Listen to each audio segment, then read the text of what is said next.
Hello everyone, this is Dwight Woods, the Jeet Kune Do Rebel, and welcome to the Jeet Kune Do Dialogues episode number 49.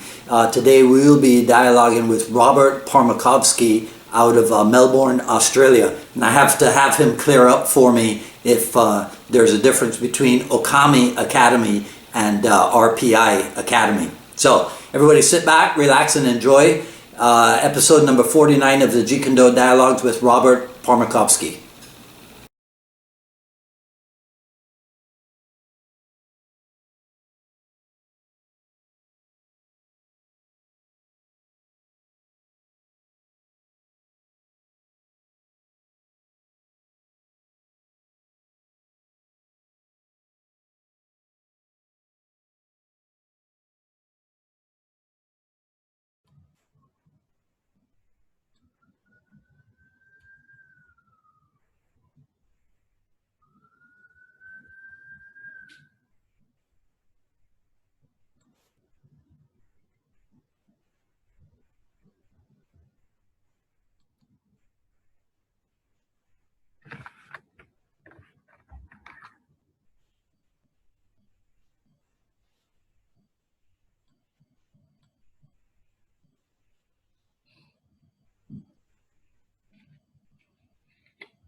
Okay, see, this is easier.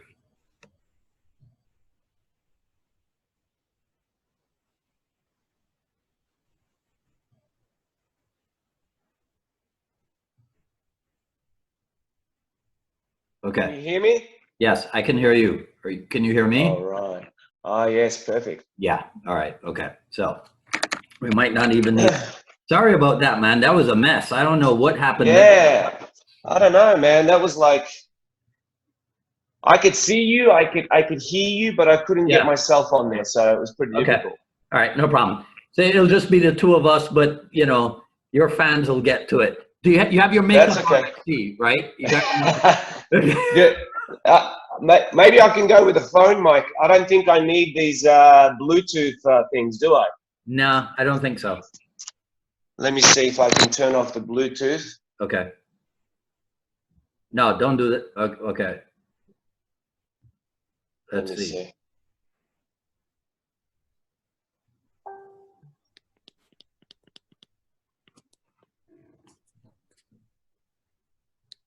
Can you hear me? Yeah. This is, I can't hear you now really well. Let me see. Oh, okay. So yeah, so then I'll hook these up. Yeah.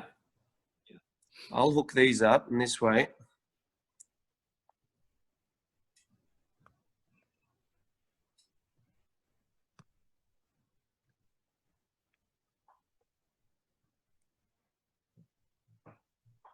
Okay.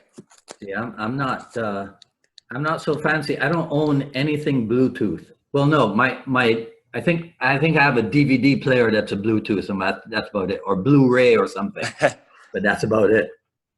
Who taught you your technology? Oh shoot, now I've lost him.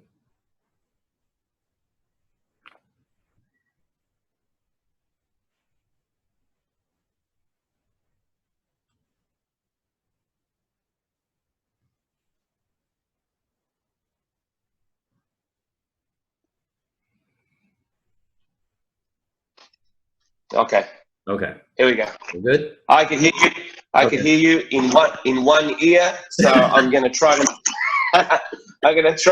try my best to get the equilibrium right. Yeah. All right. Well, I just hope we can get through this before you got to start class, man. Nah, man. It's early morning. It's Thursday. I've rescheduled everything to get this down. Okay. Let's see how good we could. All right. Yeah, because I'm using my computer audio. Okay. Rather than a headset or anything, right? Okay, so we're good to go? Yeah. We're good to go, man. Yeah, I'll just edit out all this crap from before. We'll have a good time, right? Okay, so actually, I'll do that off camera too. We'll just start. So, okay, here's what you got to do for me. Clear up for me Okami Academy and RPI Academy. Same thing, different things. What is all that? Oh, a lot of history there. Okay. A lot of history there. Man. Okay, man. Okami is my nickname. Ah. Yeah. Yeah. My wife's been calling me the Cold Wolf for years. Okay. Okay. So Okami in Japanese means wolf. I get it. Yeah. And for years I've been treating my academy that way, like a wolf pack. Got it. So the RPI, oh, that goes way back. I mean, that was a personal thing. It was Robert Parmakovski International. It's when I went international with seminars in Europe. Mm-hmm. Mm-hmm. So we decided to change it from the Jeet Kune Do Academy and go personal, because you know how it is in the Jeet Kune Do world. You know, people use and abuse the name. Right. Yeah. So we went RPI when I went international, and it stuck for a while. I opened up a few schools in Europe, and you know what happens in Europe? It's a tough crowd, use and abuse, and when people make a lot of money, it sort of just takes the passion out of teaching. Yeah, yeah. You know, you do your TV appearances and you do your demos, you do your seminars for 8 hours, and you do that for 3 months, and you do that every year in Europe.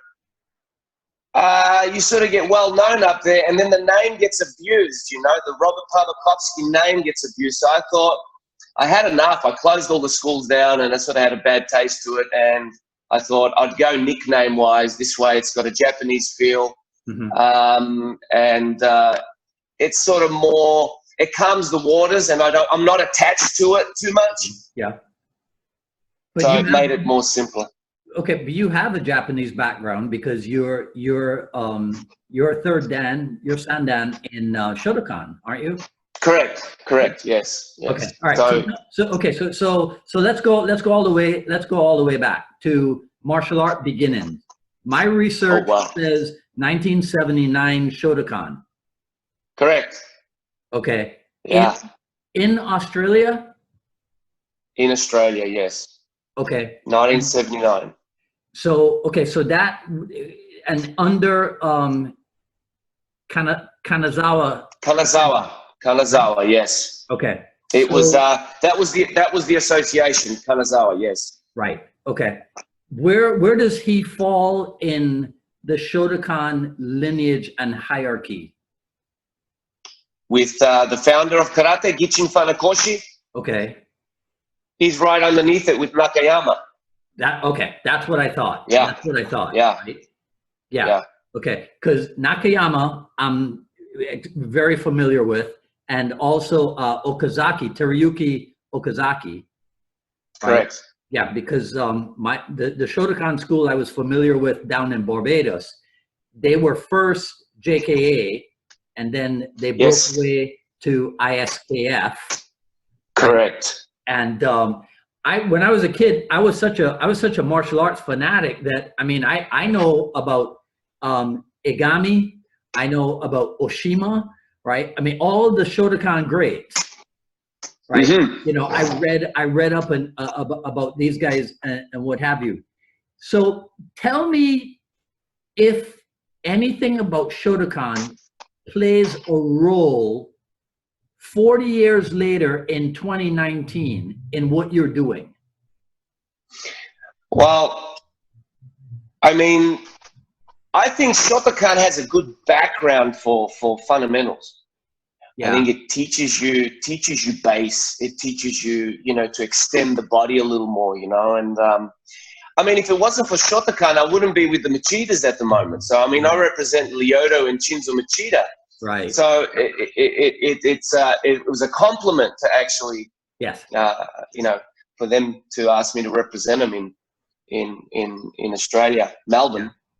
So, look, I believe even Bruce Lee had a little bit of a say in Shotokan in some of his writings. He says it's a good system for base. I believe somewhere I think he writes about it. He mentions Shotokan. Yeah. I think a lot of people that do Jeet Kune Do don't realize that a lot of people that start Jeet Kune Do without a background, you could sort of tell. You could sort of tell they don't have the fundamentals. I think if you do something like, you know, karate or you know, or Shotokan, if you want to call it traditionally, and venture into your kickboxing. I mean, I did boxing, Wing Chun, a bit of judo. That helped me to venture into JKD. Yeah. I think it's great for kids. I teach my kids Machida Karate. They start off with Machida Karate now. I don't teach Shotokan, but of course it is a mix because Machida has, you know, the kickboxing, the clinch in the ground, and the self-defense. Right. I think it's important for a child to actually start off, and then I ooze them into, you know, Filipino Kali, JKD, Jiu-Jitsu.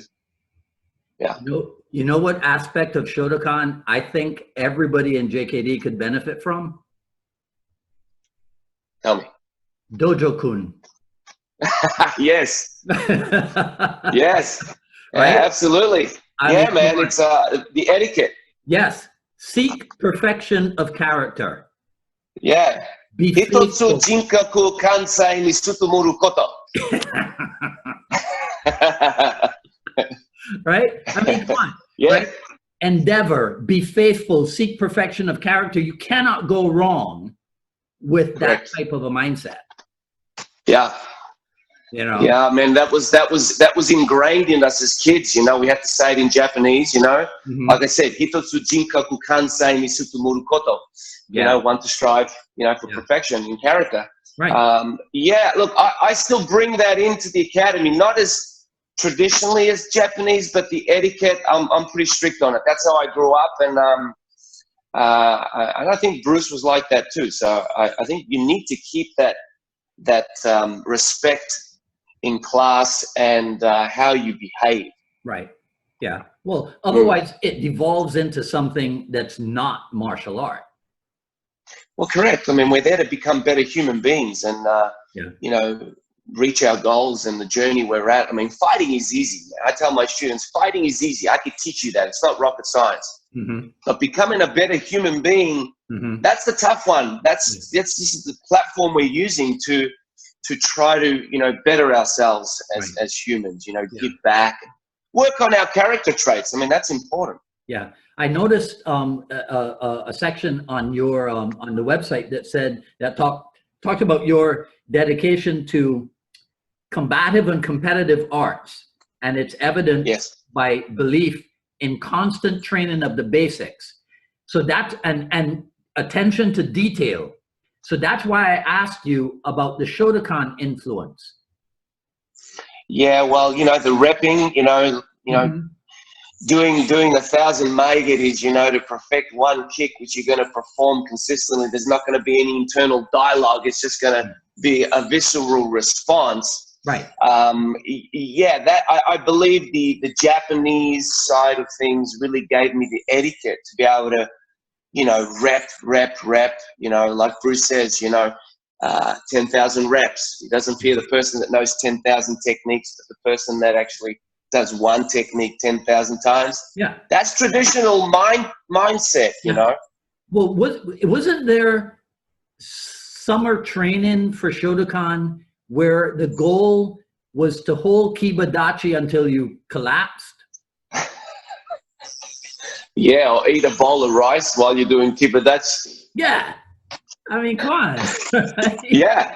I mean, that's how we strengthen the legs. I still do it to students. I said, you know, give me a horse stance and sit there for a little bit. It's like a squat. So, I mean, if you want to get good legs. Yeah. Because when you box, you know, when you box, it's sort of higher up, you know. So it's easier if you do a system that has that dedication to the low stance, and you have to sit there even while the teacher is talking, you know. You sit there and you endure that pain. Yeah. When you do boxing, when I ventured into boxing, I went, oh, this is cool. I don't have to do Zenbutsudachi anymore.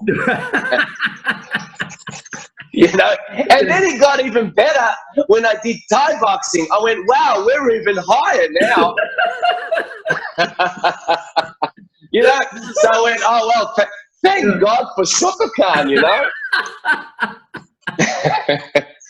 So I still promote it that way. You know, you do a little bit of, now I say Machida. Right. I say Machida MMA now. I sort of just mask it a little bit because that's what it is too. Okay. With the kids, Machida Karate. With the seniors, it gets into Machida MMA a little bit, you know. But I still tell them you should do a little bit of that to strengthen your body. Okay, but I gotta tell you though. I mean, I remember when we used to laugh at the karate people who had short, long gi pants. And now you guys are taking it all the way up to the knee. What is up with that skirt? Well, you know, the history is told that Gichin Funakoshi came from Okinawa. Right. So I think it's hotter up there. Ah. Yeah. So the dress code, I believe, was probably a little different. Yeah. And but it suits us. I mean, you put the shin pads on, you put the gloves on. It's like MMA. It's exactly. easy. Yeah. Whereas when we used to do karate with the long pants, you put the shin pads on, you have to pull up those pants, you got to put them underneath. Right. You know, and it's like, yeah, it was a bit of a hassle. So I think Machida's trying to keep that traditional thing happening, which is pretty cool. I really enjoy it because I use the pants for the kids. They put a t-shirt on, they do their JKD, and you know, those pants ain't gonna rip when you grapple. Right. Yeah. So you mentioned when you went to boxing. So the boxing came after Shotokan? Yeah, it was sort of, you know, back in the day, you're sort of hard to cross-train. You know, you're loyal to your teacher, and, you know, he'll know what you're doing if you're cross-training. So in my time, it was a little difficult to cross-train. So you had to, and there was not one spot like there is now for MMA. You know, you could do everything. Mm-hmm. So I did a little bit of boxing. You know, I wanted the full contact because I was venturing into the full contact kickboxing, which is full contact karate back in the day. Yeah, yeah.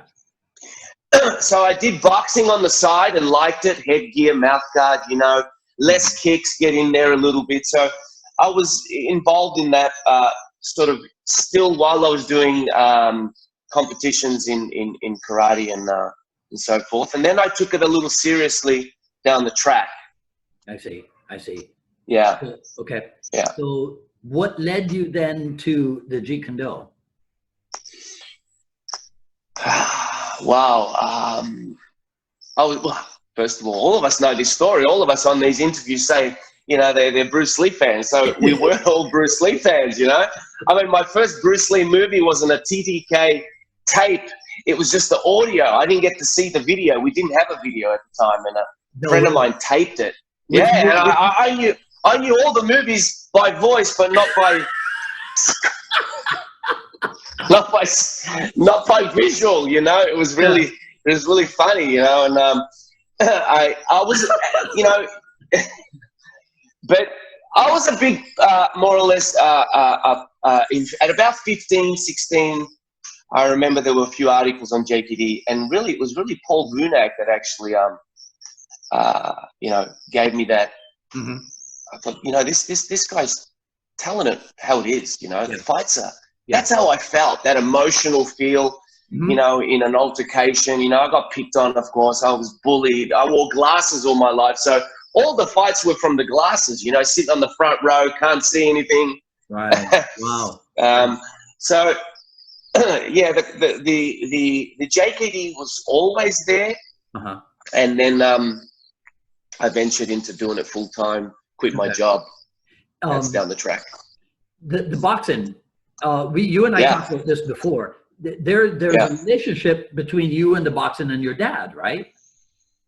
Well, my dad was one of those guys that they used to say in Europe that he would just, you know, just smack people and just sort of, he had a good boxing sort of feel. But I don't know how much boxing he did, but he could punch, I guess. Yeah.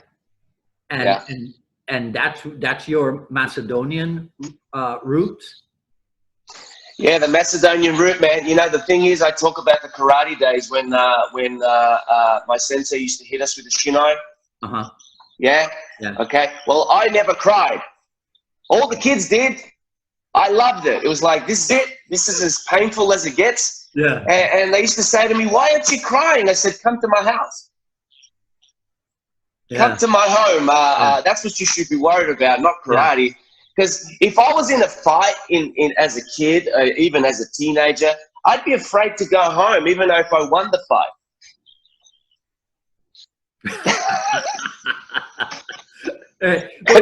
Because my father would go, "What'd you do? You had a fight?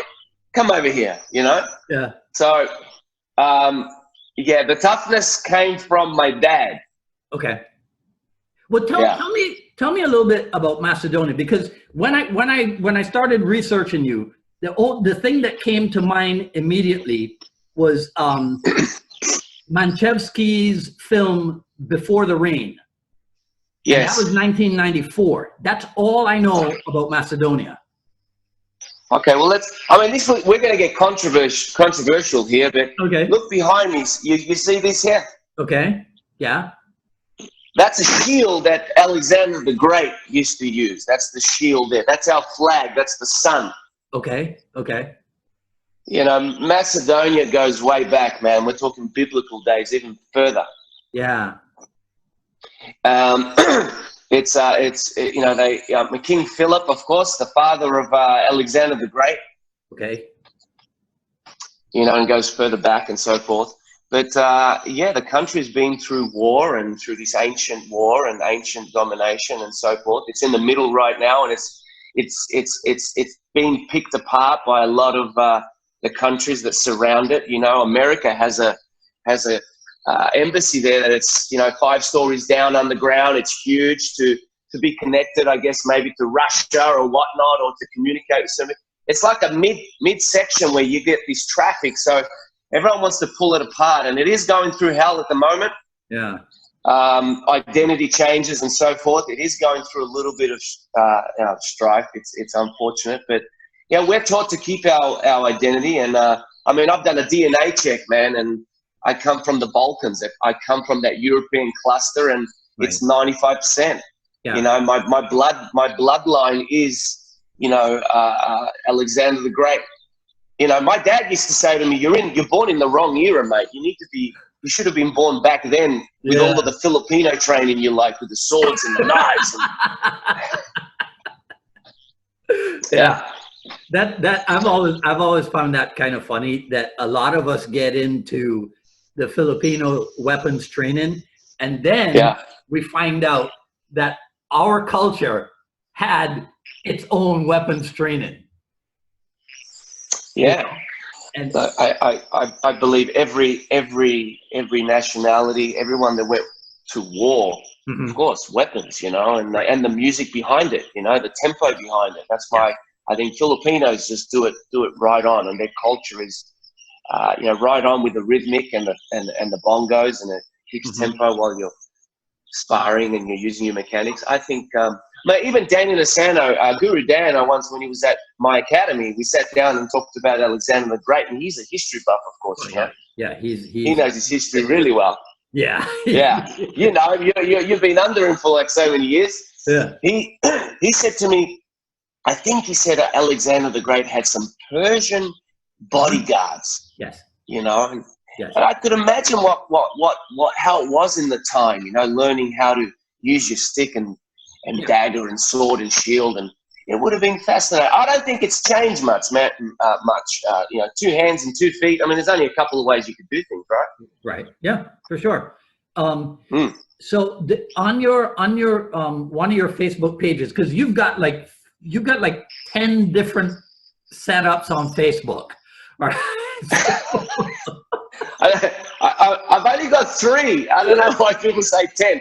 I've got it's the personal page, which is my name. Yeah. I've got the Okami Academy, which is the Bruce Lee MMA. Right. And then I've got Machida Karate separately, just so I can feed off the tradition there. It was all over. Yeah. I took photographs from all over the place to do the ad.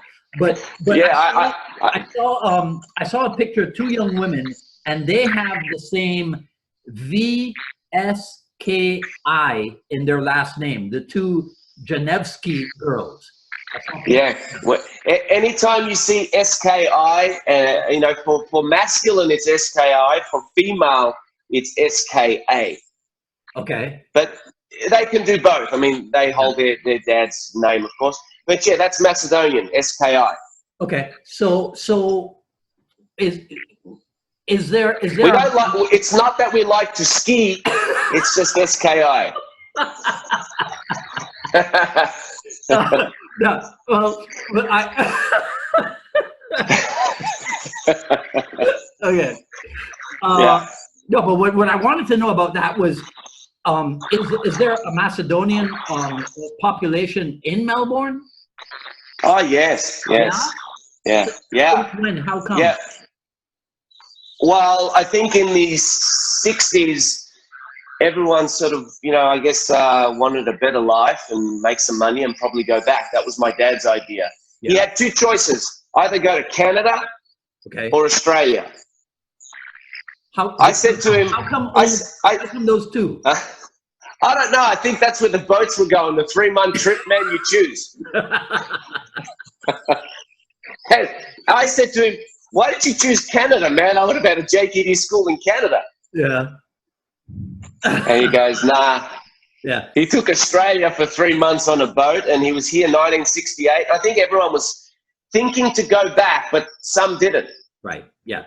Well, I mean, that's similar to what we have here in Miami with historically with the Cubans, and then more recently probably with the Venezuelans or what have you, right? Yeah. Okay, so we're up to boxing and JKD. So Vunak was your entry into JKD. That was your entry into JKD. Correct. Okay. I mean, I did Wing Chun a little bit. I did Filipino Kali at the time. I thought I was an expert in Sinawali because I knew Heaven 6, Standard 6, and Earth 6. Okay. Until I met Vunak, and he showed me these 64 variables going into 128 variables. Then you got to 512.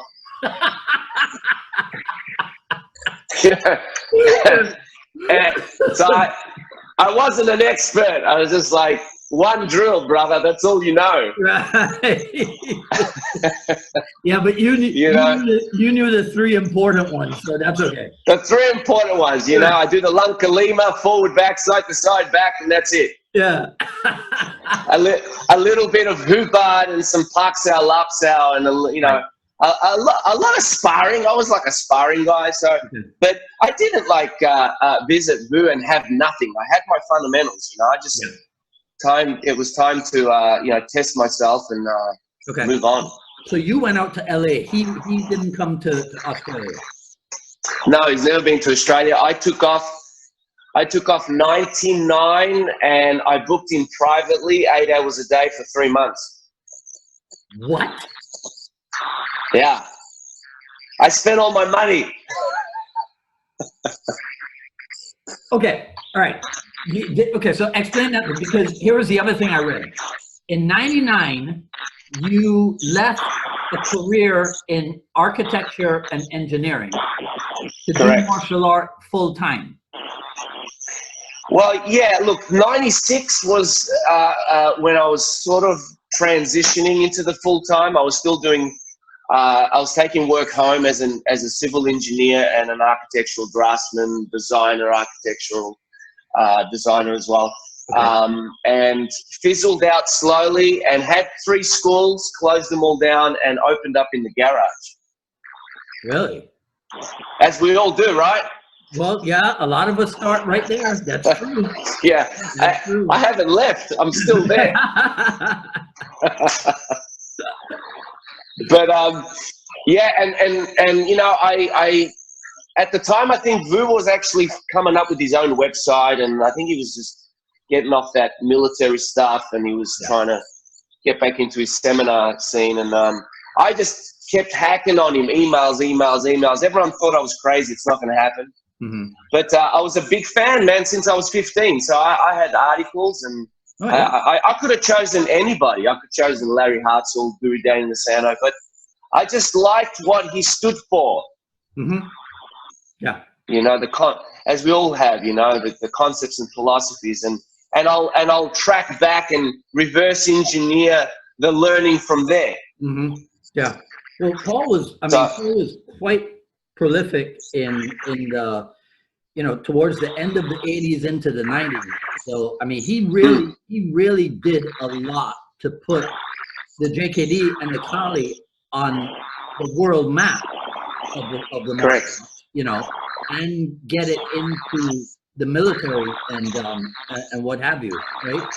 Correct. Okay. Correct. So then on the list of teachers, yes, it lists also Professor Roy Harris. Yes. Yeah. So big influence there. Yeah. So okay. So when and how did that come about? Well, at the time when I started with VU, Roy Harris, I believe, was the CEO of Progressive Fighting System. Oh. Okay. Yeah, he was the CEO and I guess the head guy for Jiu-Jitsu. Okay. I didn't know that. So, yeah, he was he was really well, of course, close. He was a Progressive Fighting Systems guy and started off with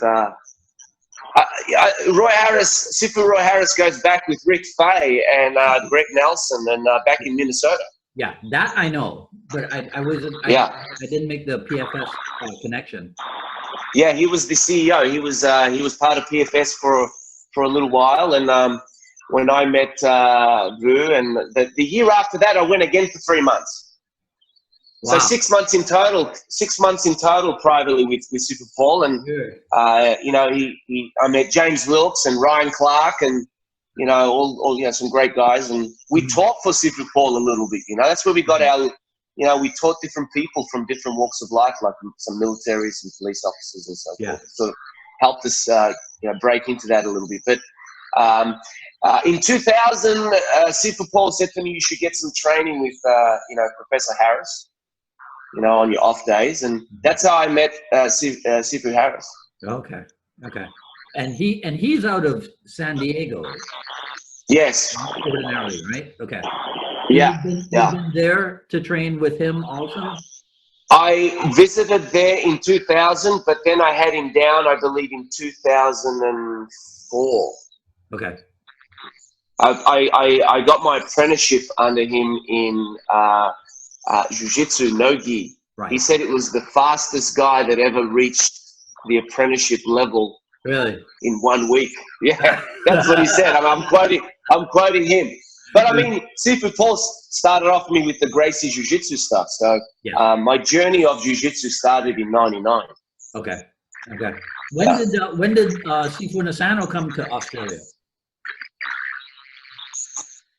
In Australia or at my academy? Okay. Because he's been coming to Australia, I think, since the '80s. Yeah. Okay. But so he came to your school. Yeah, that was a tough gig to get. That's a sweet gig though. That was a sweet gig, man. That was look, I followed him. I went to his academy back in 2000 and did some lessons up there. And he was conducting, it was a great session. I did a Thai boxing session, and you know who we had in that session? Nakamura, we had Rick Young, it was just 8 of us. Whoa. Yeah, I reckon my kidneys fell off.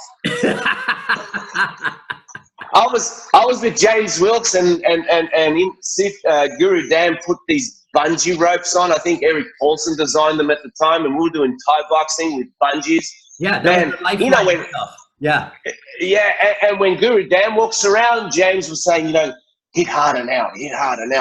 I reckon I duked myself out in the first 10 minutes, and there's still another hour to go. Yeah. But well, I forget the question or where I was going with it. So you were at the Inosanto Academy, and then was he on tour in Australia and made a stop? He was on tour for a while. We always visited Guru Dan, and supported him. Yeah.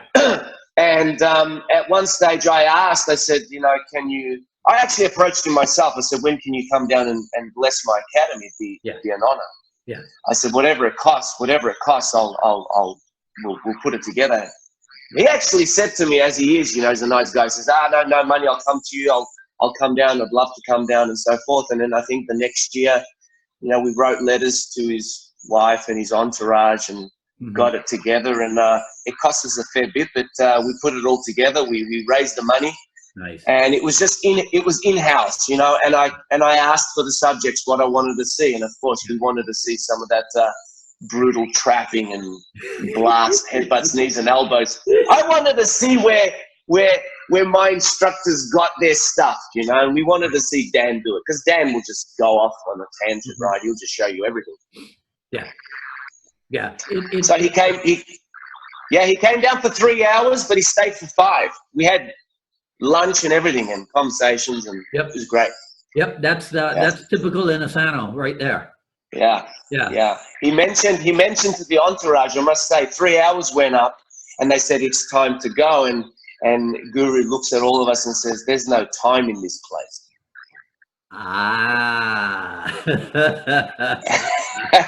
He said to me, he said, you know what, you should stay in the garage like this. It doesn't look like a garage, but you should stay. I said, why is that?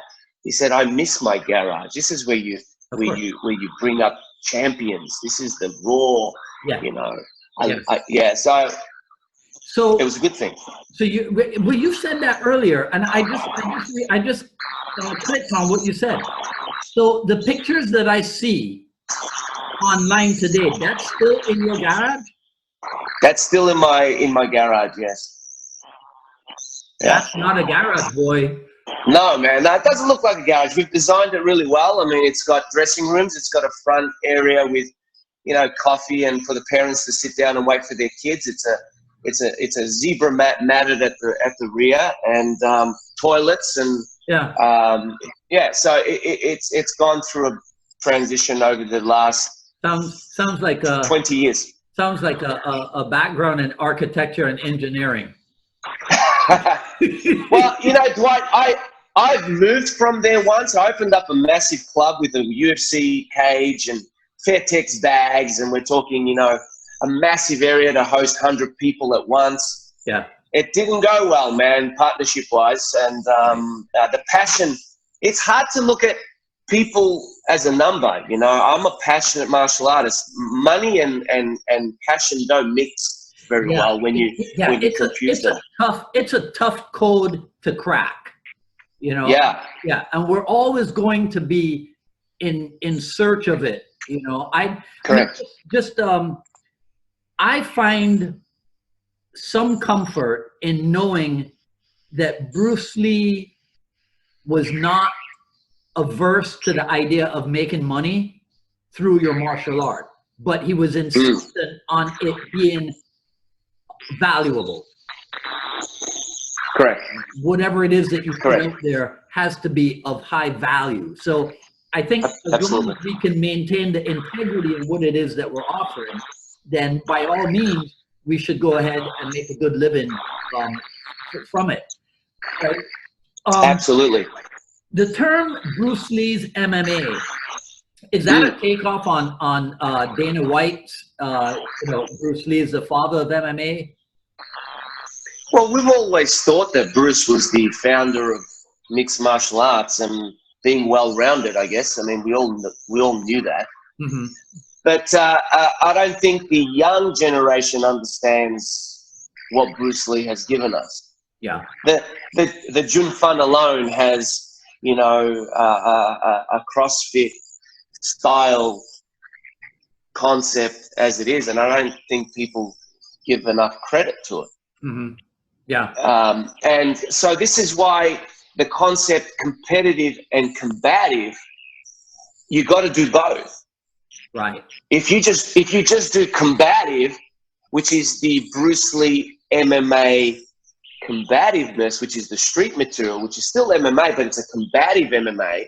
Uh-huh. If you just do that, I mean, you can't headbutt and elbow your students all day. You're going to lose a lot of people, right? So you've got to find, you got to know how to train the combativeness, you know, and then you have the attributes that facilitates combativeness, and that's the competitive side. So we're not putting down, you know, MMA competitiveness and MMA combativeness. Yeah. They're a marriage. They have to go together. They all serve each other in in the right direction. Yeah.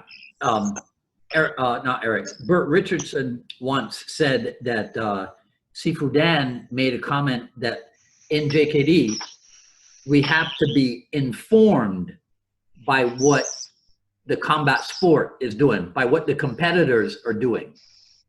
Correct. You know, we cannot. Correct. Yeah, we cannot disregard it completely. We have to be informed by it. But also on the website, in the breakdown, you said while there are others who deserve to be in that conversation, right? The conversation about Bruce Lee as the father of MMA. There's no question that Lee's impact upon the sport is still being felt. So name some people that should be in that conversation. Promoting Bruce Lee MMA? No, when you said, I don't have the full quote here, but it's from your website, and it's talking about Bruce Lee as the father of MMA. But you said that there are other people who deserve to be in that conversation. So I guess you're talking about others who contribute to the idea of MMA. Absolutely. I mean, you've already done interviews with them. Greg Nelson, Eric Paulson, Rick Fay. Mm-hmm. I mean, I've had Eric Paulson down at my gym, and you know, I was part of the association at one stage. Okay. With the CSW. Yeah. I mean, I have his whole curriculum. I mean, it's fantastic. But you'd be stunned how much of it is Jun Fun. Right. You know. Yeah. You know, and that's not a hidden thing. I mean, he's very proud of that too. I mean, he calls it the STX, the Savat Thai cross training. I mean, there's influence there of what Bruce put down, and of course we've moved on and added and so forth. But I mean, look at all the UFC guys. I mean, they're doing JKD in their, let's call it JKD concepts. They're taking some influence out of the Jeet Tech and the distractions right now, and you know, certain elbows, and you know, so yeah, there's a lot of people. But I mean, you know, like you know, you got Vunak, you got Roy Harris, you got Eric Paulson, you got Greg Nelson, Rick Fay. You got all these. I believe everybody that streams through the JKD has something to offer for you know, in that conversation. Yeah. You know, even Richardson. I mean, me and him were partnered up at the Machida seminar together. Oh yeah. Yeah. Wow. It was funny. He came in. It was the first time we met, but we knew each other for so long on social media. Okay. And he walked in, and of course, I'm an instructor at the Machida Academy. I was there, and he walked in, and he goes, Robert, you know, we met, and he said to me, can you be my partner tonight? I don't have any gloves. I just did a seminar at Dan Inosanto's. I said, no problem. I'll show you around, and introduced him to Sensei Lyoto and Sensei Chinzo, and we partnered up, and we connected everything to Kali. You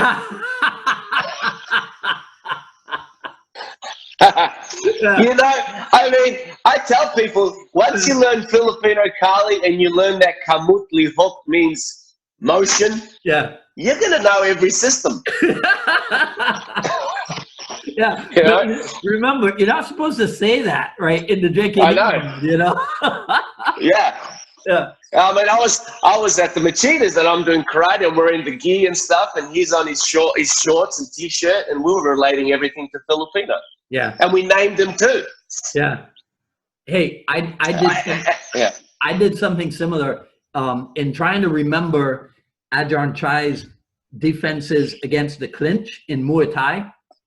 I named him off Wing Chun. All his hand motions, right? I gave him Wing Chun names, and it made it easier to remember because he doesn't have a name for it. No, I don't think Thailand has names for anything. They just, I think they put you in the ring and learn as you go. Right. So I just named everything off Wing Chun. It makes it easier for me to remember them. Yeah. Well, I do the same. I mean, you know, I remember the 1 counts, the 2 counts, the 4 counts, the 8 counts, the 7 counts, the 16 counts. You know, it's how are you going to learn that in Thailand? I mean, they did a great job on putting the concepts of the probability possibilities in training makes a great variety to teach from. There was another statement on the website regarding Kali. You said it complements JKD for one important reason. Bruce Lee based Jeet Kune Do on a weapon system. Weapon-based system, yes. Do you think that realization is prominent in the JKD world? I don't think they, maybe they do, but they don't physically push it. One thing is knowing that it is, but finding the similarities. I mean, we could do Jun Fan footwork with a single stick, forward and back, side to side, and so forth. Yeah. You know. Yeah. But I truly believe. I mean, you know, fencing. I mean, the history's there. I mean, exactly. Yeah. It is a weapon. Even Guru Dan, I believe, says that it's a weapon-based system. Yeah. Well, he and I had a conversation, and this was probably early to mid '90s, and you know, it was the morning before the seminar.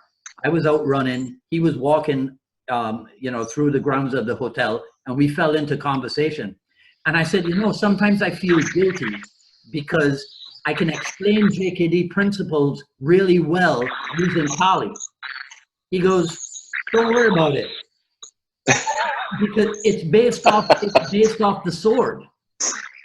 And I was like, yeah. I mean, because when you think about it,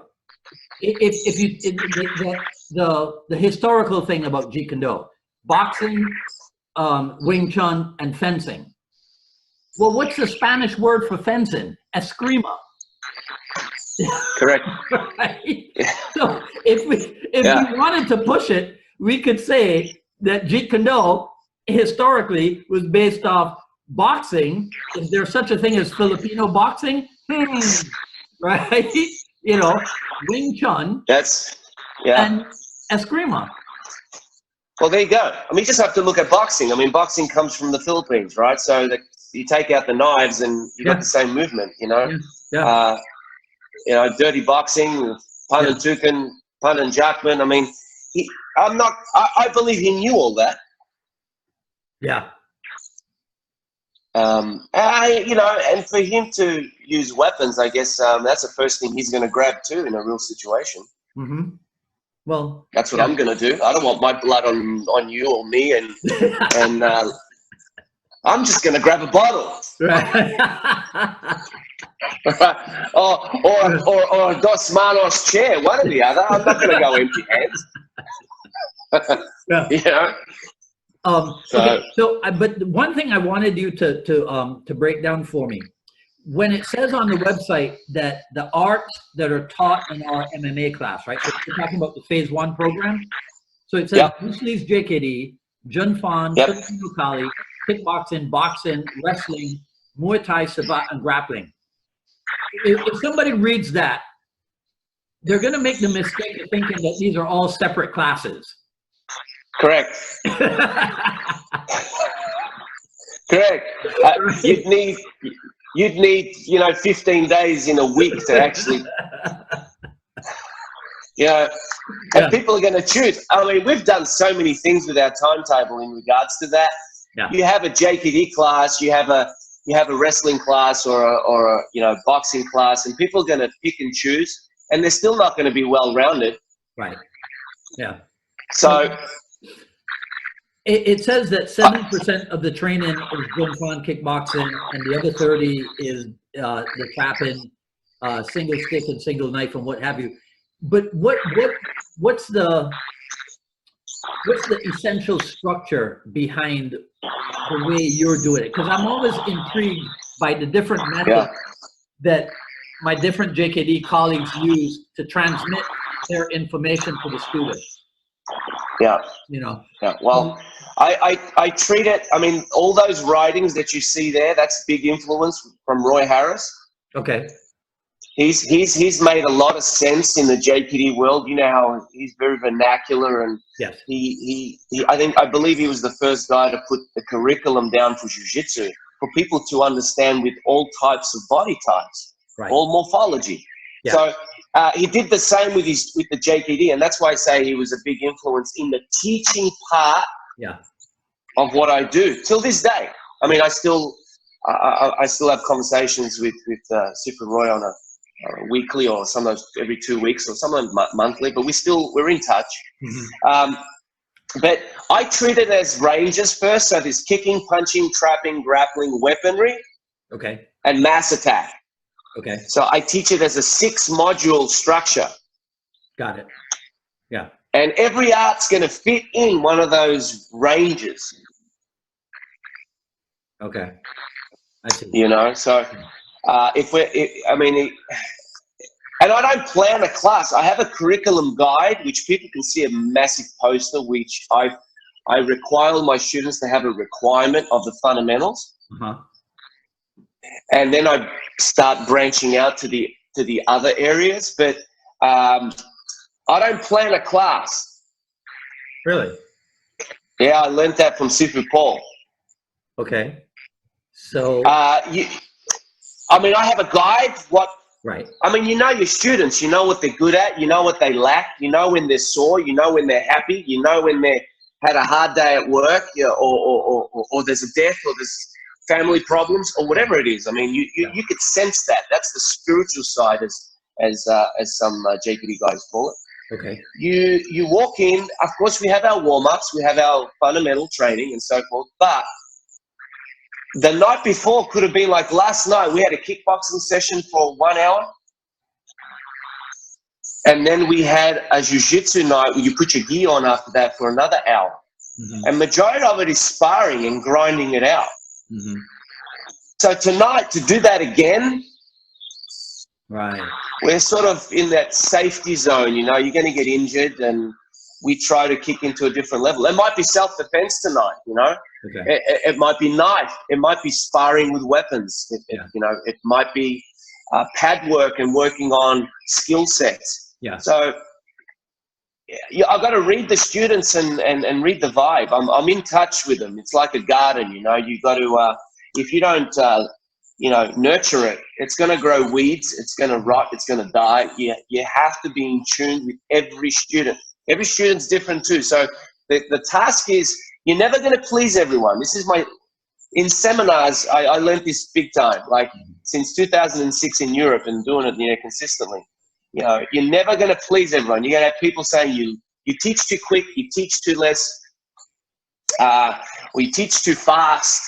There's too much information. You're never going to please everyone. But if you can get people to learn something new, enjoy themselves, be happy, sweat it out, serotonin level goes, you're going to hit probably 99% of students. They're going to learn something and walk away happy. Right. Yeah. So is the approach for the kids, the juniors program, is it similar, or is that more planned out? I have 3 levels for the 3 age groups for the kids. I have the young ones, which range from 3-year-old to about 6-year-old. That's Machida Karate. They basically do Machida Karate. Really, they grapple, they do sumo, the jiu-jitsu, clinch, and kickboxing, and their kata and their kihon. They do all of that. The next one up is between 7 to 10. They do the same thing. They're just a little older. You can push them a little harder. They do Machida Karate. Soon as you turn 11, you're in the youth area. You do Machida Karate, but you also do Bruce Lee MMA. And I nurture them to get ready when they're 15, 16. They venture into the senior class. But they do exactly the same curriculum as the seniors. Right. I don't change it. I mean, sure, the violent factor is a little toned, and the way you project it and teach it is a little more kid form and youth form. But hey, the youth these days, look at the games they're playing. They know what a knife is. They know what a swearing word is. They know what a gun is. It's not like it's foreign, you know. I treat them like adults. I treat my class like a military wolf pack.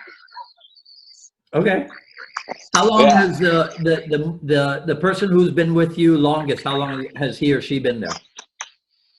Well, if you look at the website, there's three guys that have been with me for a long time. I mean, there's a student, Adrian Longo. He's been with me for about 16 years now, and he's probably missed out a cumulative of maybe, I would say, 3 months out of 16 years. If you put the days where he misses, that's how many times he's missed. Wow. But he's full time. He's got 3 generations of boxing in him. Wow. Then you got Philip Tortevsky. He was with me in the karate days when he was 7. What? So yeah, I think he just turned 30. Oh, he's quote me on this one. He's in his 30s, 35, I think, 30, somewhere there.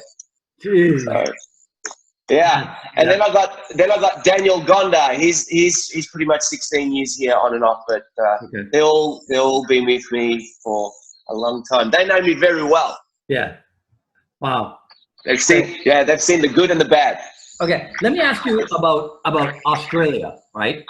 Yeah.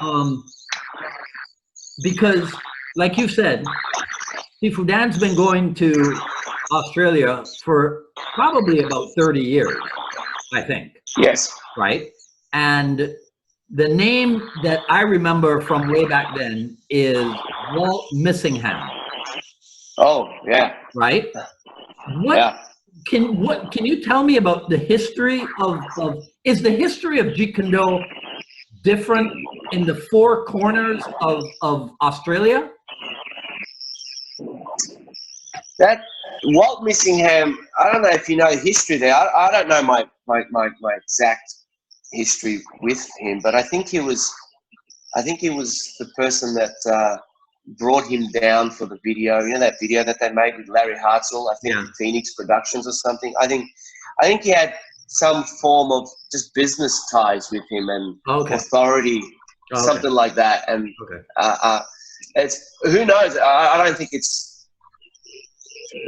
they're together like it used to be. I don't ask. I don't know. That's a political sort of. Oh, is that one of those things? Yeah. Yeah. Okay. Yeah, one of those, business ventures as well, I guess. All right. But can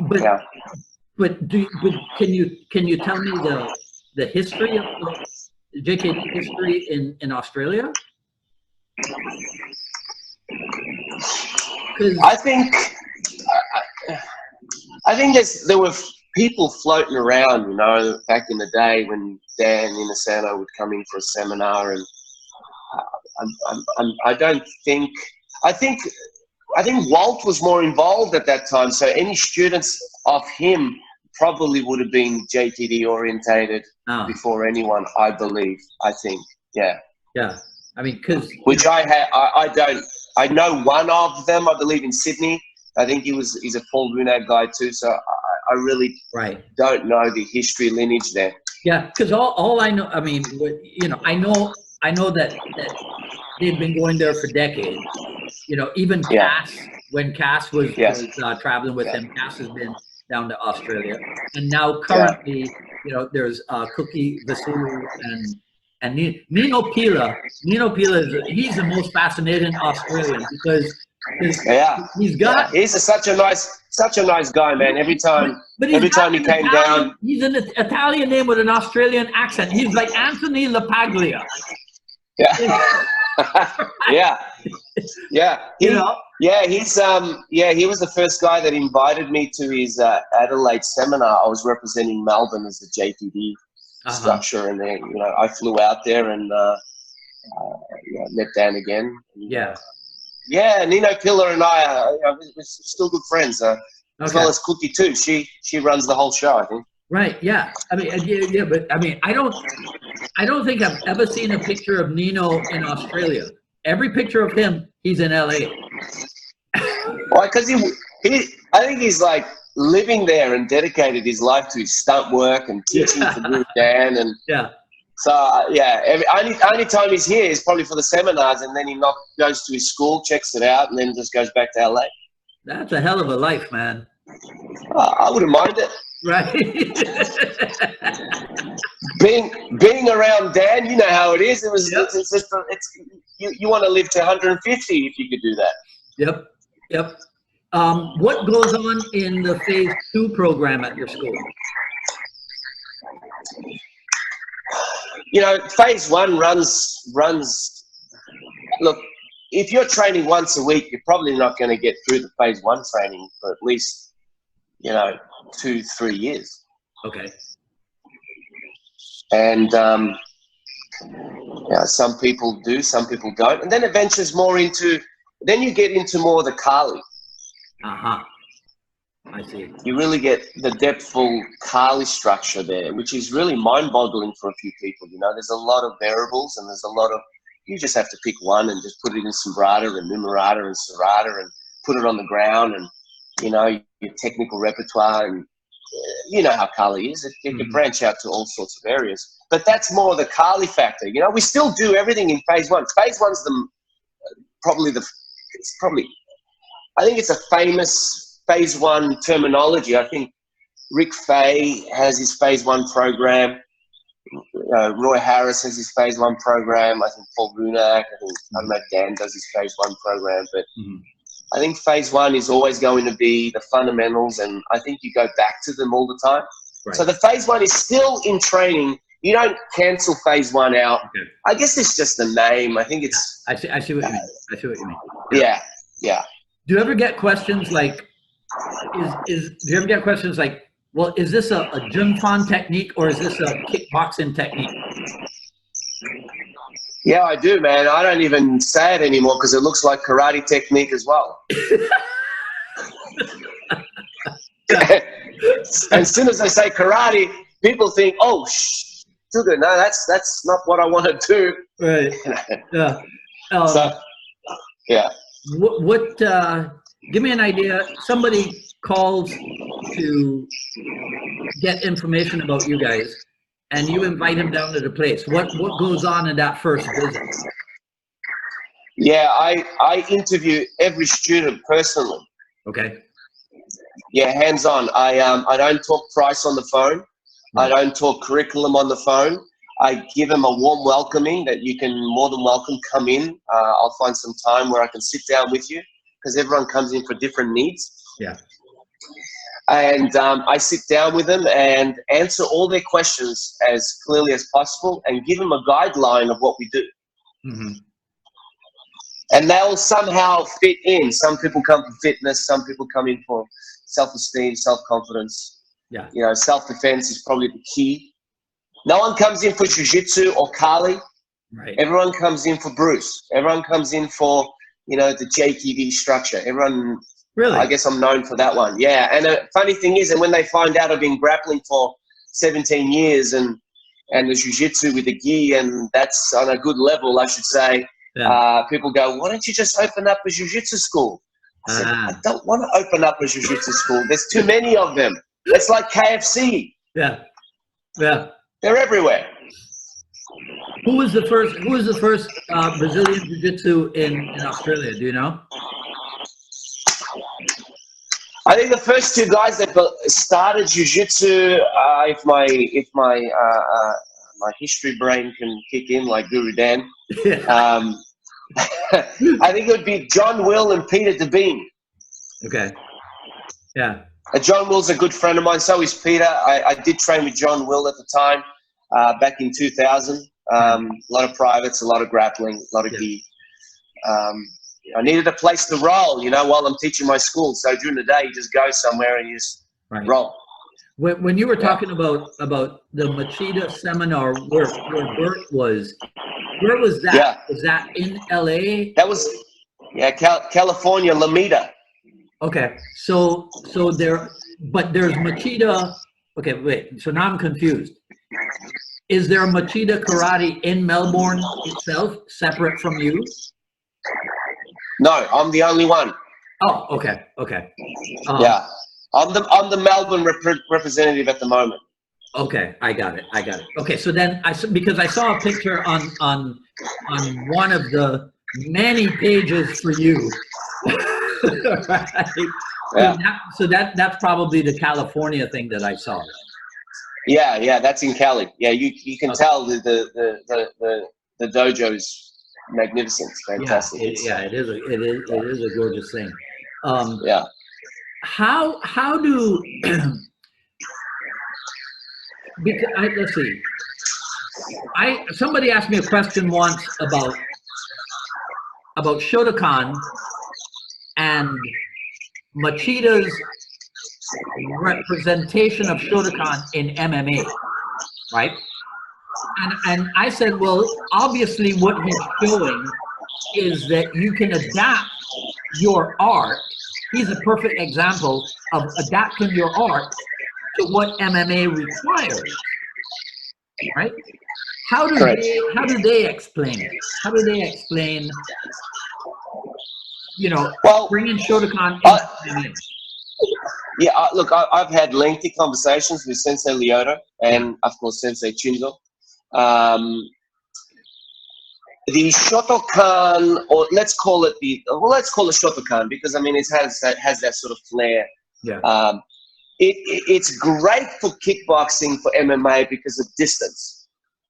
How do you in and out. It's like fencing, in and out. Tag, snipe, be accurate. Be elusive. And if you look at Lyoto's movement, he has that movement. He has that the faking, the probing. Pretty much, I would say, pretty much like when Bruce was sparring. He'd fake you, he'd probe you. He would go in depth to find out, your weak points and so forth. And karate opens that up a little bit, I believe. I think. I see. For MMA, for a long distance fighter, and I mean, getting into clinch and ground is easy. It will happen if you allow it. Yeah. The hardest thing is just to keep that guy away. Look at just Cron Gracie just on the weekend. I mean, the guy that we was fighting had a lot of kickboxing, 20 fights or something, and he couldn't keep the guy away. I mean, as soon as it clinched up, you're in his world now. Yeah. So the way, I mean, I've had lengthy conversations with Sensei Lyoto, and the time he was losing some of his fights, I believe, and he asked me a few things, which is sort of on a personal level. Yeah. I think as soon as you venture into Thai boxing, nothing wrong with Thai boxing. I can tell you what, you whop someone on the thigh, on the femur, and he doesn't walk anymore, you'll complete him in a fight, right? In an MMA with rules. Yeah. But they want to bang, right? They want to get close. Whereas karate has that snipery range structure. Okay. Yeah. It's good for MMA. I mean, that's how I spar. I'm a kickboxer by trade. I mean, that's my bread and butter. Grappling's my second thing. So is Thai boxing. Yeah. Not saying it's not as good, but it's. I'm going to fight you from long range. Right. Yeah. Yeah. And that's where your distractions are going to be. Your zoning is going to be a little easier. Yeah. Your probing. Yeah. And he went back to that sort of style because he lost his way a little bit, I believe, in the Muay Thai and just the MMA world with all the people he trains with. Right. He went back to his roots, man, and I think that's the best thing he's ever done. Yeah. Huh. I don't know. Sounds to me like you're talking a lot there about attribute development. I don't know. Absolutely, man. You can know all the techniques in the world. If you don't work those attributes, you're gonna, Yeah. I mean, look, clinch and ground. I do it all the time. But to get into clinch is not as hard as people think it is. But if you've got somebody that doesn't want to get in there and he's got a good long range structure, it's going to be tough. Yeah, I watched you. In one of your videos is the JKD energy drills. Ah, yes. You look like you were having a tremendous time. You look like you were really enjoying that. Yeah, that wasn't even planned. The students walked out, and that was, I believe, Adrian with the Bruce Lee background with that big poster. Is that the one? Wait, wait. I'm trying to remember what was in the background. I don't think so. But I mean, you just went through. You went through everything. From from the huba to the the wrist wrestling to yes, the bong sao and the bong sao lap sao. But you look like yeah. That was a fun filming. Yeah, that was just a little insert for energy drills, which was great. I mean, that's how it should be. You put it all together, and there was more we can put in. Your takedowns and your body pummels and your counters and there's a lot of stuff. We've even done it in the guard. You could do all that stuff in the guard as well. I saw part of that because you did it in the guard with the dagger, right? Yeah. I saw that. And people don't realize, like, as soon as you pull a blade out, we all know it doesn't matter how good you are as a grappler. Right. No. Yeah. I mean, you got to know grappling too. So this is where people say, "Oh, you're putting down grappling." No, I'm not. I'm a grappler myself. I've been doing it for 17 years. I'm a brown belt 4 striper. Right. Gi and no gi. I teach it. I know my stuff. But if you don't know your stuff, you shouldn't comment. If you don't know your material, if you're not efficient at, let's say, jiu-jitsu, it's bad to say, "Oh, jiu-jitsu doesn't work if I pull a blade out, this, that." No, you need both. It's like when people bag kinumutai, biting and eye gouging. Yeah. You can't do that alone. You need jiu-jitsu to facilitate kinumutai. Right. Yeah. I saw. When did you do that interview for BJJ Eastern Europe? Oh, that was a while back. Yeah.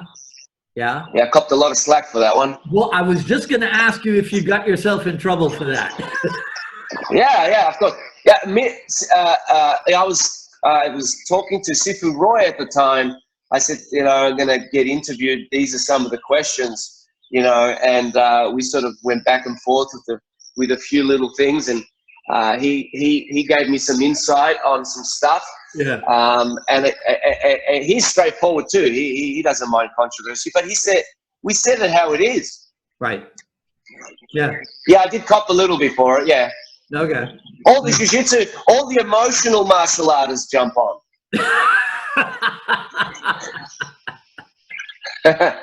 all the guys that get emotional and choose the wrong words. What are some other adjectives you would use to describe martial artists? We got emotional martial artists. Yeah, keyboard warriors. Yeah. But keyboard warriors are the people that know everything about the UFC but have never been punched in the face. Yeah, well, these are the ones that go, "Oh, well, Bruce Lee doesn't have a fight record, so we should pay attention to it." Yeah, I love those guys. Yeah, and you listen to Bruce talking on one of his phone recording, and he says, "Since I've been in America, I haven't backed out from a fight and never lost." Right. Yeah. You know what I found today. Actually, and I found it because I was online looking for stuff on you, and I came across they say it's the only recording of Bruce Lee speaking Cantonese. Oh wow. Yeah. Right. So I mean, I don't know if it really is him. I mean, it sounds like it, but I don't know. Maybe everybody sounds the same when they're speaking Cantonese. You gotta send it to me. I have a Cantonese student. I'm gonna tell him to translate it. Okay, I'll send it to you as soon as we hang up here. Yeah. I'll tell you exactly what he's saying. Okay. Yeah. So what are you working on now in terms of the school? Is there like plans for the school, or you exquisitely happy with where you're at and staying in the garage and what have you? Well, we just finished filming. I believe you had Sifu Singh on your show. Yeah. We go way back with history, of course. But I just filmed a DVD last year, just before Christmas. Okay. We sent it out to the US. You probably know Val. No. He's the producer of, I believe, E Video or E3 Video. Oh, like okay. that. I know the organization. Yeah. I don't know him, no. Yeah. Val's a legend in the karate world. He does all Sings videos as well. Okay, got it. So I met him at the Machida seminar because he was doing Machida. He does the Machida videos. Okay, I see. And he asked me, "You should put something together, man. You know, you've got some great attributes and some history. Put something together. We'll do something." So that might be coming out this year sometime. So there's a DVD going on. So I might be doing more of those. That's one new thing for the Academy. Okay. Yeah. On another side of the Academy, I would say what I'm working on.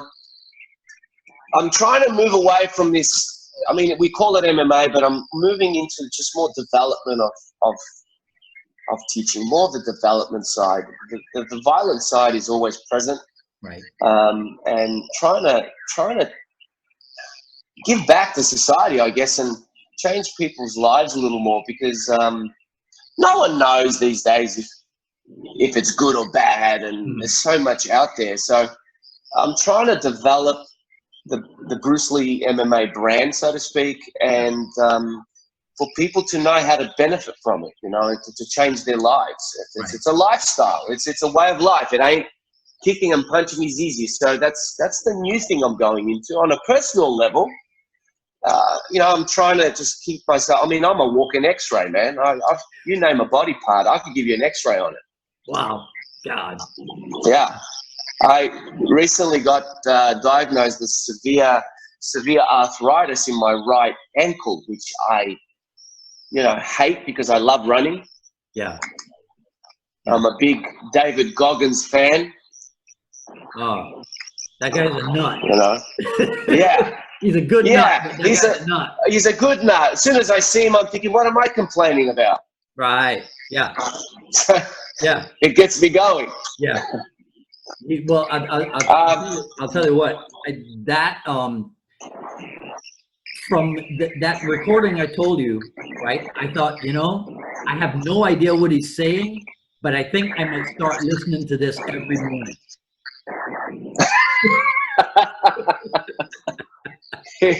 Right?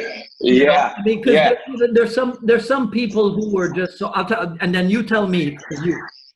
So if I listen to the Bruce Lee interview with Pierre Berton, that's extremely motivational for me. If I listen to Cass Magda being interviewed by World of Martial Arts Television, extremely motivational for me. Who does that for you in the martial art world? That's a great question, man. There are, over the years, there've been so many people that you look up to, and you can't be like them, but you can get close on mimicking and finding their attributes, and you get close. You can't be exact, but you can get close. I said this on one of my videos recently, because people ask me this a lot. Even my wife will ask. It's what motivates me and who motivates me. Right. It's a great question. I'll be honest with you. This ain't like an ego thing. Yeah. None of them do. Ah. I don't need you know, Guru Dan or Paul Bunak or any of the UFC fighters or David Goggins. I mean, I just like what he stands for. It's not like I get motivated. Oh my God, I got to do more because of this guy, and I got to be like this guy, and this guy did this much. Right. There's something that I'm researching at the moment. You know, maybe with Sifu Singh, we can get really close to it. Is there's this mechanism, this DNA in me. My father said it once, and this is what I can relate it to. Yeah. I never knew why I trained so much. You know, no one pushed me or motivated me to train since I was a kid. I did it because I wanted to do it, and I never missed a lesson. you know, and I trained hard, you know. We're talking, there were 3-hour sessions at the time. Right. Yeah. And my dad used to say, you're born in the wrong era. Now, what I feel right now is why I train so hard is when you die, when you go, we don't know what it is. It could be extraterrestrial. It could be spiritual movement to another body. It could be whatever. Yeah. But we all know this religious background. There's a evil and goodness, and there's a fight somewhere, and, you know, we're fighting this evil, and certain people are going to think you're smoking something when you talk to them this way. But when I leave this earth and there's a fight somewhere for good and evil, let's talk angels. I think Eric Paulson will jump on this one as well. Let's talk angels. Yeah. Let's talk angels. If we go upstairs and God, Allah, Buddha, Jesus, whatever it is, it's the creator, right? If he gives me the robe and the nice grass and the nice vines and we sit there and we relax, I'm going to get upset. I'm going to say to him, listen, I trained so hard on earth. My bones are all x-rayed. I've got arthritis. I train this Filipino stuff. I go full contact. I go into this killer instinct mode. I'm not a fairy. I've been in brawls. I've been in fights. I've competed all my life. Yeah. And you're going to give me the robe? Ain't gonna happen. Give me the shield, give me the sword, give me the wings. Yeah. And put me in the front line with Archangel Michael. There you go. Yeah. And let's go.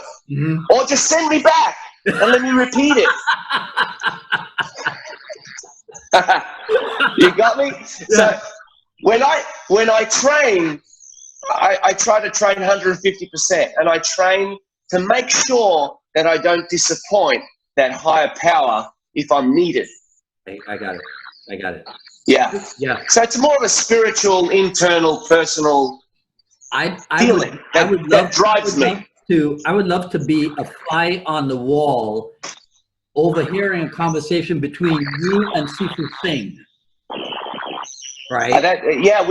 We're going to organize it. He asked me to come down this year sometime to be in his video, so I might take that on.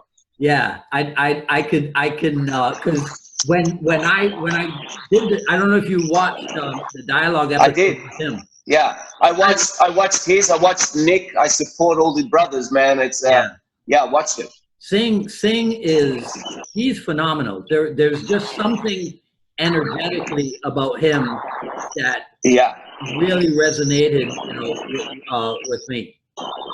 Yeah. He's one of a kind, man.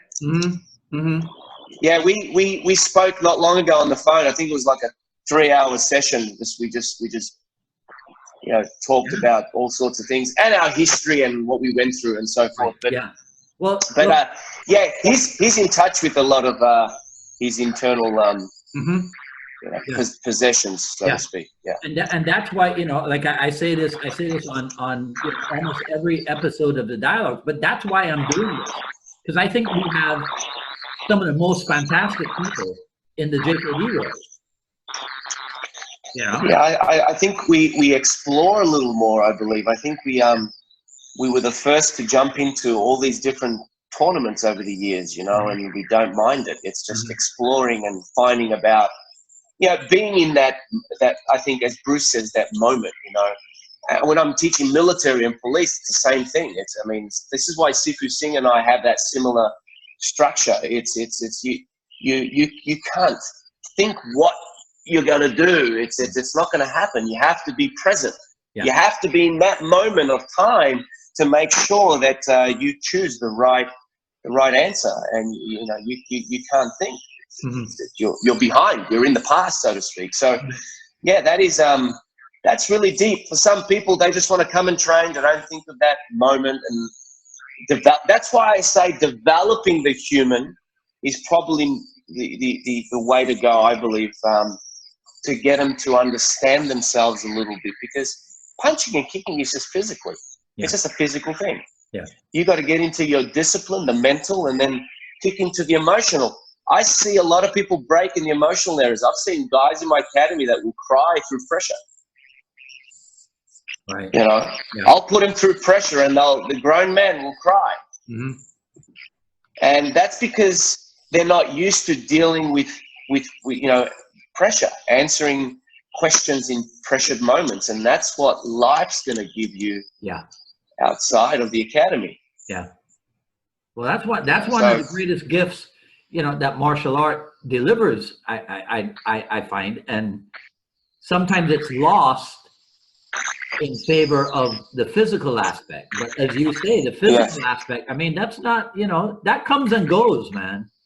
Yeah, man. Yeah. You turn 47 like me. I mean, I feel it, but yeah. And then there's Inosanto who turns 83. Yeah.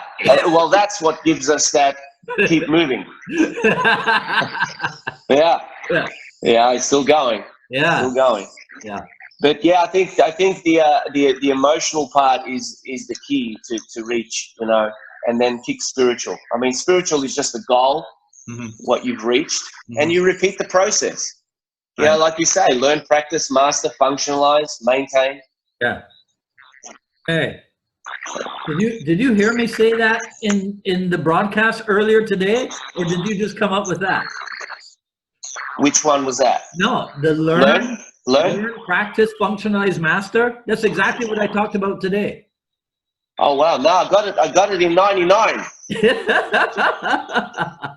Yeah. It's like Sifu Paul. That was his. He said to me, "You got to learn, you got to practice, you got to master, and then everyone maintains." And then I said, "Well, what's the fourth one?" He says, "This is where you got to drop the pom poms down, and you got to spar, and you got to see if it's functional, and if it works."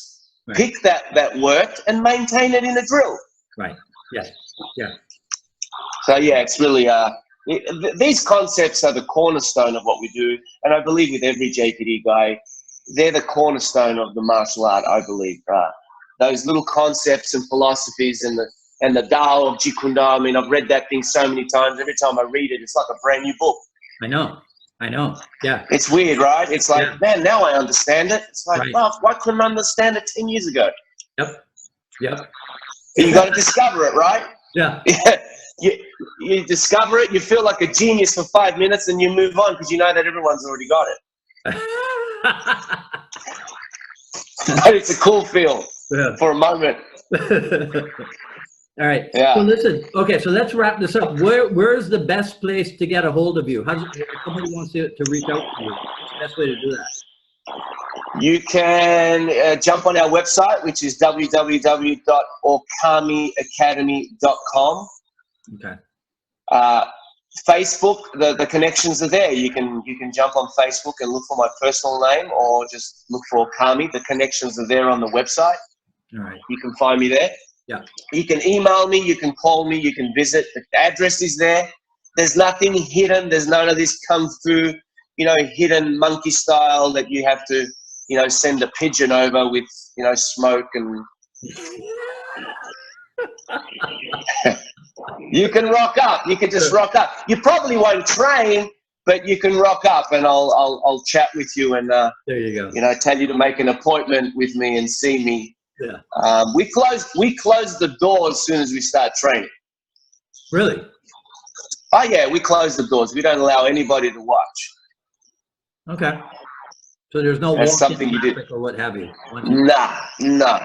It's pretty tough to find me just like that. People sort of look at a home and go, "Is this the place?" Yeah. I mean, we have all the stickers and stuff at the front, but no, we've sort of kept it sort of like, I like to keep it original, like the old school of Bruce's school. All the windows are painted red or whatever, and no one could see in, and you need that special invitation. And it is special. The place is special. People think of it as a second home. And for me, you find me, you can come in. I will take time to talk to you. I will, tell a student to take class. Yeah. They're efficient. They'll train. And I'll have a chat with you and say, if you want a lengthier chat, you can come and book me in. It's for free. Yeah. And then I will, introduce you to everyone, and you could train. And then if you don't like it, That's you can go to the $3. You can go to the $3 class across the road. There you go. Yeah. All right. Well, listen, man, this has been a pleasure. I really enjoyed meeting you.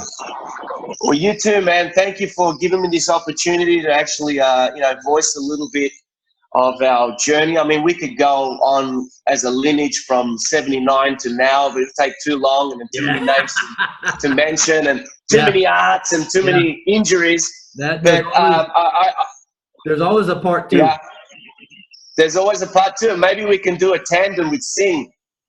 That's possible. Yeah, we could. We could for sure. For sure. We could do a group. We could do a group thing on this thing. I feel bad that it didn't work before. The live thing didn't work, but yeah, it is what it is, right? But yeah. So if you are gonna go out and see him, maybe we could hook that up, as they say. Yeah.